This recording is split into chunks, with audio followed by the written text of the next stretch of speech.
say this is nothing of kind, something of create, something, it's not a creation of the author.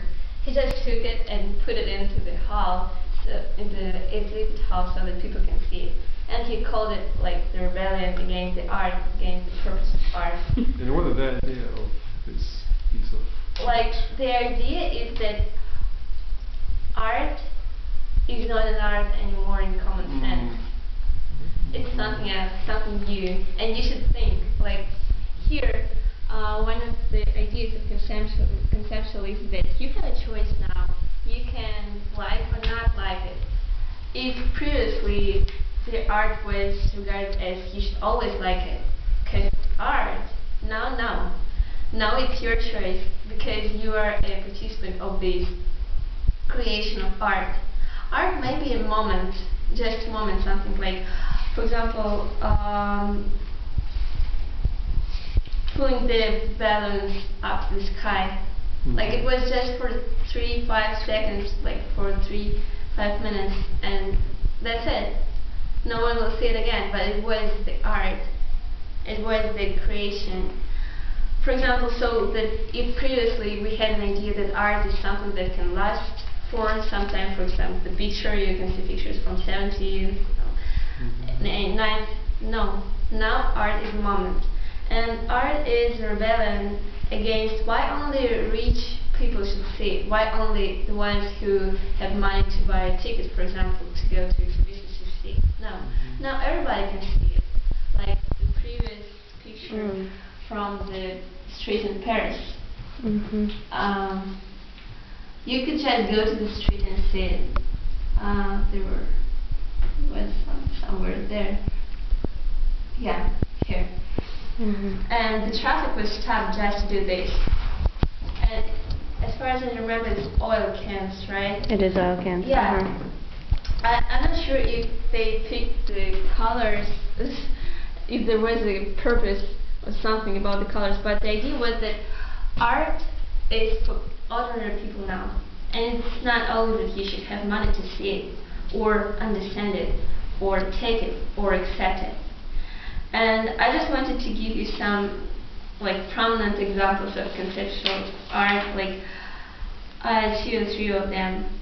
For example, there was an artist, I'm not sure if I can pronounce him right, Yves Klein. Yves Klein? Yeah.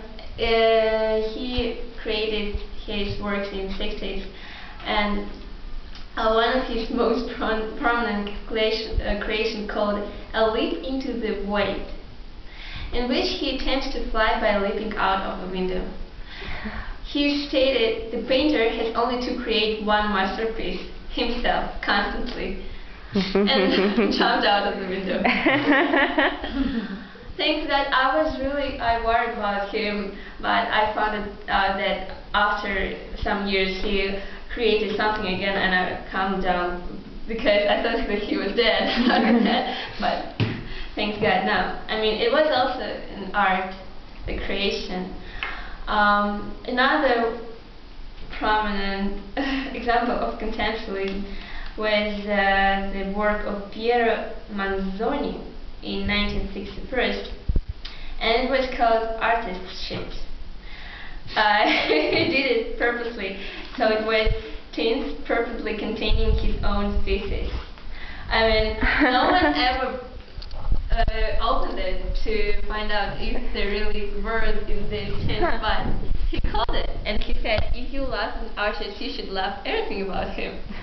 So he did it, and some of the people really did like it, and they bought some of them, like I think for a decent price. Some artists wrote their signatures on the bodies of the people who visited their exhibition, just to say that you're an art now if you have my signature on your skin. And people did it. Like, it was something beautiful or extraordinary. It was just a signature. So, like, to sum up all the ideas that I want to say, that it's more about the idea, and the conceptualism is about the idea. And the idea is the main material for an art now. and a lot of people, a lot of artists actually use it.